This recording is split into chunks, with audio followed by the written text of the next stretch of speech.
Hi friends, Ganavi ಕಿಚನ್ಗೆ ಸ್ವಾಗತ. ಎಲ್ಲರೂ ಹೇಗಿದ್ದೀರಾ? ಚೆನ್ನಾಗಿದ್ದೀರಾ ಅನ್ಕೋತೀನಿ. ಇವತ್ತಿನ ರೆಸಿಪಿ ಏನಂದರೆ ಬೆಣ್ಣೆಯಿಂದ ತುಪ್ಪ ಕಾಯಿಸೋದು. ತುಪ್ಪ ಹೇಗೆ ಕಾಯಿಸುವುದು ನೋಡೋಣ ಬನ್ನಿ.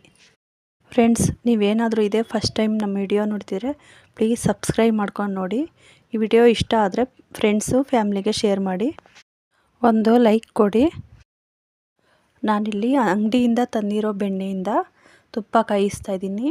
ಇದನ್ನು ಸೇಮ್ GRB ತುಪ್ಪ ಥರನೇ ಇರುತ್ತೆ. ಫ್ರೆಂಡ್ಸ್, ನೀವು ಒಂದ್ಸಲ ಈ ಥರ ಟ್ರೈ ಮಾಡಿಲ್ಲ ಅಂದರೆ ಟ್ರೈ ಮಾಡಿ ನೋಡಿ. ನಾವು ಅರ್ಧ kg ಬೆಣ್ಣೆ ತಂದಿದ್ದೀನಿ. ಅರ್ಧ kg ತುಪ್ಪನೇ ಬರುತ್ತೆ. ನಮಗೆ ಏನು ಲಾಸ್ ಇಲ್ಲ ಈ ಥರ ತಂದು ಕಾಯಿಸೋದ್ರಿಂದ.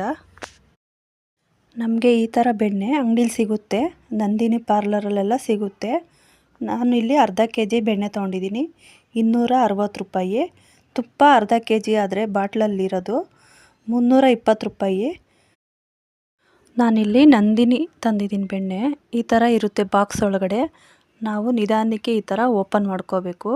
ಎಷ್ಟು ನೀಟಾಗಿರುತ್ತೆ. ತುಪ್ಪನೂ ಅಷ್ಟೇ ಒಳ್ಳೆ ಟೇಸ್ಟಿಯಾಗಿ ಇರುತ್ತೆ. ನೀವು ಒಂದ್ಸಲ ಈ ಥರ ಟ್ರೈ ಮಾಡಿ ನೋಡಿ. ಅರ್ಧ kg ಬೆಣ್ಣೆ ಈ ಥರ ಇರುತ್ತೆ.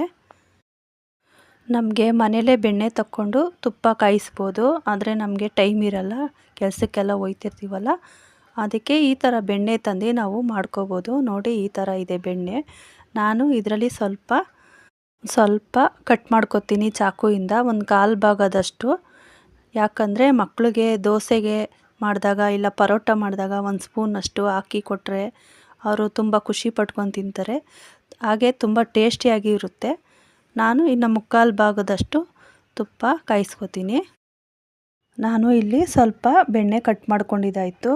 ಇದನ್ನು ಒಂದು ಬಾಕ್ಸಲ್ಲಿ ಸ್ಟೋರ್ ಮಾಡಿಡ್ತೀನಿ. ಇದು ಎಷ್ಟು ದಿನ ಬೇಕಾದ್ರೂ ಇಡ್ಬೋದು, ಫ್ರಿಜ್ಜಲ್ಲಿ ಇಕ್ಕೋಬೇಕು. ಇನ್ನು ಉಳಿದಿರೋ ಬೆಣ್ಣೆನ ತುಪ್ಪ ಕಾಯಿಸ್ತೀನಿ. ನಾನಿಲ್ಲಿ ಒಂದು ಪಾತ್ರೆಯಲ್ಲಿ ನೀರು ತೊಗೊಂಡಿದ್ದೀನಿ. ಇದನ್ನು ಸ್ವಲ್ಪ ತೊಳಿತೀನಿ ನೋಡಿ. ಈ ಥರ ನೀರಲ್ಲಿ ಸ್ವಲ್ಪ ತೊಳಿತೀನಿ. ಇಲ್ಲಿ ಸ್ಟವ್ ಮೇಲೆ ಒಂದು ಪಾತ್ರೆ ಇಟ್ಕೊಂಡಿದ್ದೀನಿ. ಸ್ವಲ್ಪ ವಾಶ್ ಮಾಡಿ ಇಕ್ಕಿದ್ದೀನಿ. ತ್ಯಾವ ಇದೆ. ಇದು ಸ್ವಲ್ಪ ಡ್ರೈ ಆಗಬೇಕು. ನೀವು ಸಣ್ಣ ಉರಿಲೇ ಮಾಡ್ಕೊಳ್ಳಿ. ಈ ಥರ ನಾನು ಸಣ್ಣ ಉರಿಲೇ ತುಪ್ಪ ಕಾಯಿಸ್ತಾ ಇರೋದು. ನಾನಿಲ್ಲಿ ದಪ್ಪ ತಳದ ಪಾತ್ರೆನೇ ಇಟ್ಕೊಂಡಿದ್ದೀನಿ. ಸ್ವಲ್ಪ ದೊಡ್ಡ ಪಾತ್ರೆನೇ ಇಟ್ಕೋಬೇಕು, ಯಾಕಂದರೆ ತುಪ್ಪ ಕಾಯ್ತಾ ಉಕ್ಕೋಗ್ಬಿಡುತ್ತೆ ನೋಡಿ. ಇವಾಗ ಪಾತ್ರೆ ಬಿಸಿ ಆಯಿತು. ನಾನು ಬೆಣ್ಣೆ ಹಾಕ್ಕೊಂಡೆ. ಈ ಥರ ಕೈ ಬಿಡ್ದಂಗೆ ಆಡಿಸ್ತಾ ಇರಬೇಕು ಸ್ವಲ್ಪ, ಇಲ್ಲ ಅಂದರೆ ಸೀದೋಗ್ಬಿಡುತ್ತೆ. ಸ್ವಲ್ಪ ಇದೇ ಥರ ಕೈ ಬಿಡ್ದಂಗೆ ಆಡಿಸ್ತಾ ಇರಬೇಕು. ಆವಾಗ ನಮಗೆ ತುಪ್ಪ ತುಂಬ ಚೆನ್ನಾಗಿ ಬರುತ್ತೆ ನೋಡಿ. ಈ ಥರ ನಾನು ಕೈ ಬಿಡ್ದಂಗೆ ಆಡಿಸ್ತಾ ಇದ್ದೀನಿ. ಇಷ್ಟು ಕರಗಿದೆ, ಇನ್ನೊಂದು ಸ್ವಲ್ಪ ಇದೆ. ಫುಲ್ಲು ಕರಗೋವರೆಗೂ ನಾವು ಈ ಥರ ಕೈ ಬಿಡ್ದಂಗೆ ಆಡಿಸ್ತಾ ಇರಬೇಕು. ಒಂದು 5-10 ಸೆಕೆಂಡ್ ಬಿಟ್ಟರೆ ಏನೂ ಪರವಾಗಿಲ್ಲ, ಆದರೆ 1 ನಿಮಿಷ ಆ ಥರ ಎಲ್ಲ ಬಿಡೋಕೆ ಹೋಗ್ಬಿಡಿ. ಕೈ ಆಡಿಸ್ತಾನೆ ಇರಬೇಕು. ಫ್ರೆಂಡ್ಸ್, ನೀವು ಮನೆಯಲ್ಲೇ ಮಾಡಿಕೊಂಡ್ರೆ ಬೆಣ್ಣೆ ಅದನ್ನು ಇದೇ ಥರನೇ ಕಾಯಿಸ್ಕೋಬೋದು. ಇಲ್ಲ ಅಂದರೆ ಊರಿಂದ ತರೋ ಬೆಣ್ಣೆ ಆದರೂ ಇದೇ ಥರನೇ ಕಾಯಿಸ್ಕೋಬೋದು. ಎರಡು ಸೇಮ್ ಮೆಥಡೇ ಇರುತ್ತೆ. ನಮಗೆ ಬೆಣ್ಣೆ ಮನೆಯಲ್ಲೇ ಮಾಡ್ಕೊಳಕ್ಕಾಯ್ತಾ ಇಲ್ಲ ಅಂದರೆ ಈ ಥರ ಬೆಣ್ಣೆ ತಂದು ಒಂದು ಸಲ ಟ್ರೈ ಮಾಡಿ ನೋಡಿ. ನಿಮಗೆ ಇಷ್ಟ ಆದರೆ ಈ ಥರ ಮಾಡ್ಕೊಳ್ಳಿ. ನಾನು ಮನೆಯಲ್ಲೇ ಬೆಣ್ಣೆ ತೆಗ್ದು ತುಪ್ಪ ಕಾಯಿಸ್ಕೊತಿದ್ದೆ, ಆದರೆ ನನಗೆ ಟೈಮು ಇರಲಿಲ್ಲ. ಅದಕ್ಕೆ ಈ ಥರ ಒಂದು ಸಲ ಬೆಣ್ಣೆ ತಂದು ಮಾಡಿದೆ. ತುಂಬ ಇಷ್ಟ ಆಯಿತು. ಅದಕ್ಕೆ ನಾನು ಒಂದು ಸಲ ವಿಡಿಯೋ ಮಾಡಬೇಕು ಅಂತ ಈ ಥರ ನಿಮಗೂ ತೋರಿಸ್ತಾ ಇದ್ದೀನಿ. ನಾನಿಲ್ಲಿ ಒಂದೇ ಒಂದು ವಿಳೆದೆಲ್ಲ ತೊಗೊಂಡಿದ್ದೀನಿ. ತುಪ್ಪ ಕಾಯಿಸ್ಕೊಂಡಾದಮೇಲೆ ಇದನ್ನು ಸೇರಿಸ್ಕೊತೀನಿ. ತೊಳೆದು ಡ್ರೈ ಮಾಡಿಟ್ಕೊಂಡಿದ್ದೀನಿ. ತುಪ್ಪ ಇನ್ನೂ ಸ್ವಲ್ಪ ಕಾಯಿಸ್ಕೋಬೇಕು. ಫುಲ್ಲು ಗೋಲ್ಡನ್ ಕಲರ್ ಬರುತ್ತೆ. ಇವಾಗ ಯೆಲ್ಲೋ ಕಲರ್ ಇದೆ, ಆಮೇಲೆ ಗೋಲ್ಡನ್ ಕಲರ್ ಬರುತ್ತೆ. ಅಲ್ಲಿಗಂಟ ಕೈ ಬಿಡ್ದಂಗೆ ಈ ಥರ ಆಡಿಸ್ತಾ ಇರಬೇಕು. ಆವಾಗ ಸ್ವಲ್ಪ ಕಲರ್ ಚೇಂಜ್ ಆಗುತ್ತೆ. ಫ್ರೆಂಡ್ಸ್, ನೀವು ಅಂಗಡಿಯಿಂದ ಈ ಥರ ಬೆಣ್ಣೆ ತಂದರೆ ಫುಲ್ಲು ಆದರೂ ಕಾಯಿಸ್ಕೋಬೋದು. ಇಲ್ಲ ನಿಮಗೆ ಬೆಣ್ಣೆ ಬೇಕು ಅಂದರೆ ಸ್ವಲ್ಪ ತೆಗ್ದಿಕೊಂಡು ಈ ಥರ ಕಾಯಿಸ್ಕೋಬೋದು. ನನಗೆ ಸ್ವಲ್ಪ ಬೆಣ್ಣೆ ಬೇಕಿತ್ತು. ಒಂದು 1/4 ಭಾಗದಷ್ಟು ತೆಗ್ದಿಕ್ಕಿದ್ದೀನಿ. ಒಂದು 3/4 ಭಾಗದಷ್ಟು ತುಪ್ಪ ಕಾಯಿಸ್ತಾ ಇದ್ದೀನಿ. ಫ್ರೆಂಡ್ಸ್, ನಾನಿಲ್ಲಿ ತುಪ್ಪ ಕಾಯಿಸೋಕ್ಕೆ ಯಾವುದೇ ಬೇರೆ ಪದಾರ್ಥ ಹಾಕ್ತಾಯಿಲ್ಲ, ವಿಳೆದೆಲೆ ಅಷ್ಟೇ ಹಾಕ್ತಾಯಿರೋದು ನೋಡಿ. ಅರಿಶಿನನೂ ಏನು ಬೇಡ, ಅರಿಶಿನ ಕಲರೇ ಬರುತ್ತೆ, ಗೋಲ್ಡನ್ ಕಲರೇ ಬರುತ್ತೆ. ನಮಗೇನು ಅರಿಶಿನನೂ ಹಾಕ್ಕೊಳ್ಳೋಂಗಿಲ್ಲ. ನಾವು ಜಸ್ಟು ನೀಟಾಗಿ ಕಾಯಿಸ್ಕೊಂಡ್ರೆ ಸಾಕು. ಎಷ್ಟು ದಿನ ಇಕ್ಕಿದ್ರೂ ಏನೂ ಕೆಡಲ್ಲ. ನಾವು ನೀಟಾಗಿ ತುಪ್ಪ ಚೆನ್ನಾಗಿ ಕಾಯಿಸ್ಕೋಬೇಕು ಬೆಣ್ಣೆಯಿಂದ. ನೋಡಿ ಈ ಥರ ನೊರೆ ಬರ್ತೈತೆ. ಇವಾಗ ತುಪ್ಪ ಕಾಯ್ದಿದೆ ಚೆನ್ನಾಗಿ. ನಾನಿವಾಗ ಒಂದೇ ಒಂದು ವಿಳೆದೆಲೆ ಹಾಕ್ಕೊಂಡಿದ್ದೀನಿ. ಈ ಥರ ಸ್ವಲ್ಪ ಪ್ರೆಸ್ ಮಾಡಬೇಕು. ಈ ಥರ ಪ್ರೆಸ್ ಮಾಡಾದಮೇಲೆ ತುಪ್ಪ ರೆಡಿ ಆಯಿತು. ಇವಾಗ ಸ್ಟವ್ ಆಫ್ ಮಾಡ್ತಾಯಿದ್ದೀನಿ. ಇದನ್ನು ಸ್ವಲ್ಪ ತಣ್ಣಗಾಗಕ್ಕೆ ಬಿಡಬೇಕು ತುಪ್ಪನ. ನೋಡಿ ಇವಾಗ ವಿಳೆದೆಲೆ ನಾನು ತೆಗಿತಾ ಇದ್ದೀನಿ.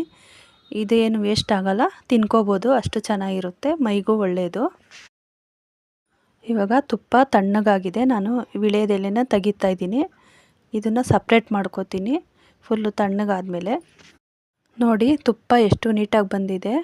ನಾವು ಸಣ್ಣ ಉರಿಲೇ ಬೆಣ್ಣೆನ ಕಾಯಿಸ್ಕೋಬೇಕು, ಆವಾಗ ತುಪ್ಪ ಚೆನ್ನಾಗಿ ಬರುತ್ತೆ. ನೋಡಿ ಎಷ್ಟು ನೀಟಾಗಿ ಬಂದಿದೆ ಅಂತ. ನಾನು ಒಂದು ಸ್ಪೂನಲ್ಲಿ ತೋರಿಸ್ತೀನಿ. ನೋಡಿ ಎಷ್ಟು ನೀಟಾಗಿ ಬಂದಿದೆ ತುಪ್ಪ. ನೋಡಿ ನಾವು ಅರಿಶಿನ ಏನು ಹಾಕಿಲ್ಲ, ಆದ್ರೂ ಕಲರು ಚೆನ್ನಾಗೇ ಬಂದಿದೆ. ಅರಿಶಿನ ಏನು ಹಾಕ್ಕೊಳ್ಳೋದು ಬೇಡ. ಇವಾಗ ತುಪ್ಪ ಎಲ್ಲ ಫುಲ್ಲು ತಣ್ಣಗಾಗಿದೆ.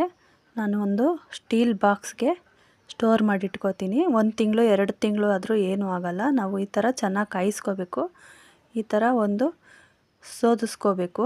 ನೋಡಿ ಎಷ್ಟು ಚೆನ್ನಾಗಿ ಬಂದಿದೆ. ನೋಡಿ ಈ ಥರ ಎಲ್ಲ ಸೋದಿಸಿ ನಾನು ತುಪ್ಪನ ರೆಡಿ ಮಾಡ್ಕೊತೀನಿ. ಪಾತ್ರೆಯಲ್ಲಿ ನೋಡಿ ಒಂದು ಸ್ವಲ್ಪನೂ ಏನು ವೇಸ್ಟ್ ಆಗೋಲ್ಲ. ನಾವು ಅದೇ ಪಾತ್ರೆಯಲ್ಲಿ ಸ್ವಲ್ಪ ರವೆ ಹಾಕಿ ಹುರ್ಕೋಬೋದು, ಆವಾಗ ಏನು ಪಾತ್ರೆಯಲ್ಲಿರೋದು ವೇಸ್ಟ್ ಆಗೋಲ್ಲ.